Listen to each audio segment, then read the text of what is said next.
Welcome to AB Anusara vlog channel.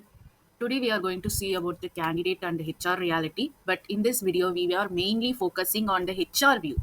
Okay, so this video is only about HR and a little bit about candidate who are looking for jobs. So, guys, what is HR? HR is a human resources, and they are the good people who hire the candidates who want to learn, who want to understand the company strategies, and who want to know and give growth to their company. Okay, they won't just randomly hire people which will ruin their company profit and reputation. One more thing, they also came out of this job seeker stage to become a HR. Okay, so we can't blame them. After joining in a company, most of the people who are working as a junior or senior will come at 8 a.m. or 9 a.m. Okay, and they don't call the candidates around this 8 to 12 lunchtime because they have some other works regarding in their company. It has also happened to me because I thought the HRs will call me in morning time around 9 to 12, but I never get calls from them at that particular time. So HRs are not morning people; they are evening, and around they will call around 1 p.m. to 7 p.m. only, mostly. Mostly morning, the HRs mostly do their work and collect the details of the candidates and job seekers who applied for their company via this Google form or the workday and the greenhouse thing, and store the people who are profit and learning people, and write their counting in a document and do collect them, and then only around 1 p.m. to 7 p.m. the HRs contact the candidates. So it is a long process for them, and even the HRs have the assistant HR.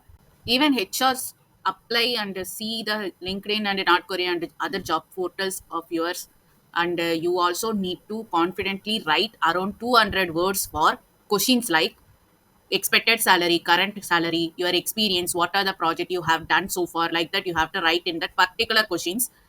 Each answers must have at least 200 words about your experience, about your expected salary, about your current salary, about your projects, like that you need to fill up. If you only added the dot, underscore, or comma, or none, or no reply, you will get rejected.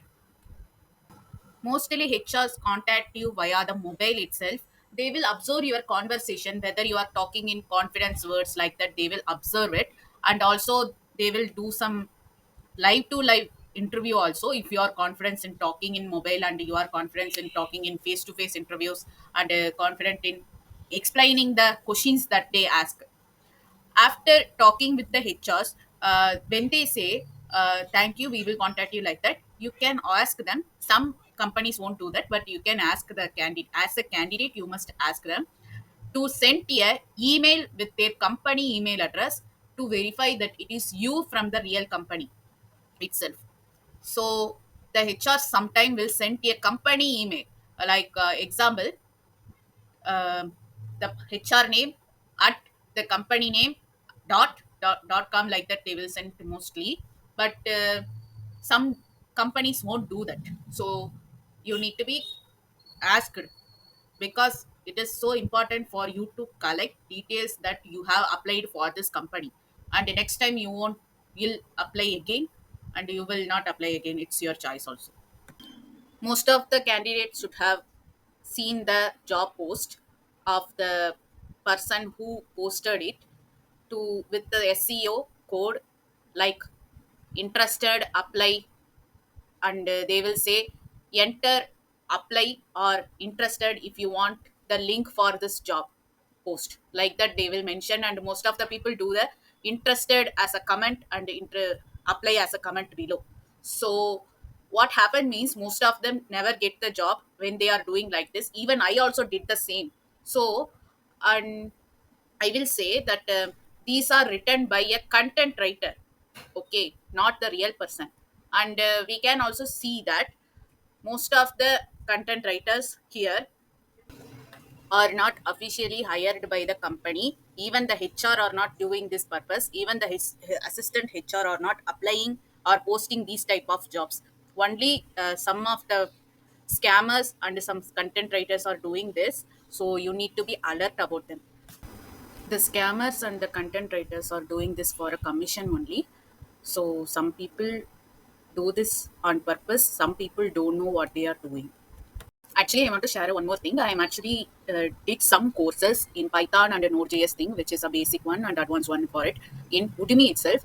I also shared this link in the description itself. If you want to learn Python and a Node.js and advanced thing in Python, you can also view this paid service thing here. And for more consulting service like web development thing and other teaching thing, you can also click here to send me an email about it. Most of the people asked it for one message. There will be no charges to ask the doubt about your issue, but if you want to know more information, means you have to give 100 rupees for the consulting itself.